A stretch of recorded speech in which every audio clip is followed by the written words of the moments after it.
তোমার রান্না বান্না নেই আজকে? বসে আছো, কত বেলা হয়ে গেছে। জানি বেলা হয়ে গেছে, আজকে আমার রান্না নেই। কালকের রান্না রয়েছে, ভাত রয়েছে, ডাল তরকারি রয়েছে। এখন দুপুরে খাওয়ার সময় ডিম ভাজতে পারি, অথবা একটু ডিমের অমলেট করে নিতে পারি। তা এইটুকুনি কাজই রয়েছে আমার রান্নাঘরে, এছাড়া আমার কোনো কাজ নেই।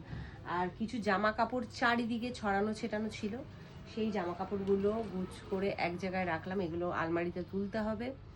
আরও কিছু জামা কাপড় এদিক ওদিক নোংরা জামা কাপড় ছড়িয়ে ছিটিয়ে ছিল, সেগুলো সব গুছিয়ে মেশিনে দিলাম।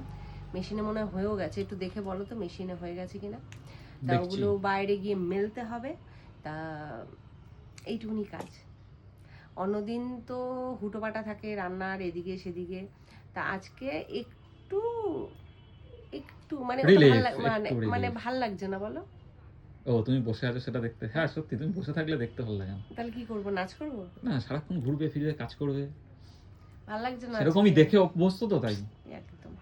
কে কি করা যাবে, এখনো কাজ রয়েছে, কাজ নেই তা না, মানে খানিকক্ষণ একটু বসেছিলাম, মানে ভালো লাগছিল না, তাই একটু ফোনটা দেখছিলাম। ফোন দেখার তো সকালবেলা আমার সময়ই হয় না, সেই রাতে শুতে যে আবার যাওয়ার সময়। এবার অনেক বন্ধুই বলবে, সুস্মিতা তুমি কমেন্টে রিপ্লাই করো না, কমেন্ট দেখো না।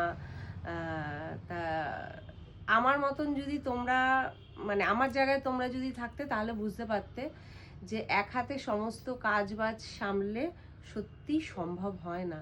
হ্যাঁ, তবু আমি রিয়াক্ট একটা দেওয়ার চেষ্টা করি, মানে কমেন্টের রিপ্লাই হয়তো আমি করে উঠতে পারি না একদম জনে জনে ধরে, কিন্তু একটা করে রিয়াক্ট দেওয়ার চেষ্টা কিন্তু আমি করি। ওইটুকুনি কাজ রাত্রিবেলা শুয়ে শুয়ে করি। তা তার ফাঁকে ফাঁকেও করি, মানে সারাদিন কাজকর্ম করছি, তার সাথে রূপকবাবুও আমাকে অনেকটা হেল্প করে এসে, মানে এই কমেন্টের রিপ্লাই করার জন্য। তা সব মিলিয়ে সত্যি পেরে উঠি না। মানে আমার ফেসবুকে একটা প্রোফাইল রয়েছে, দুটো পেজ রয়েছে, ইনস্টাগ্রাম রয়েছে, ইউটিউব রয়েছে। সব মিলিয়ে সব জায়গায় ভিডিও পোস্ট করতে করতে, ভয়েস ওভার দিতে দিতে, তারপর তো সংসারের সমস্ত কাজ থাকেই, তোমরা সকল বন্ধুই জানো। এক হাতে সামলে ওঠে না, আর পেরে উঠি না। তা তার জন্য তোমরা রাগ করো না।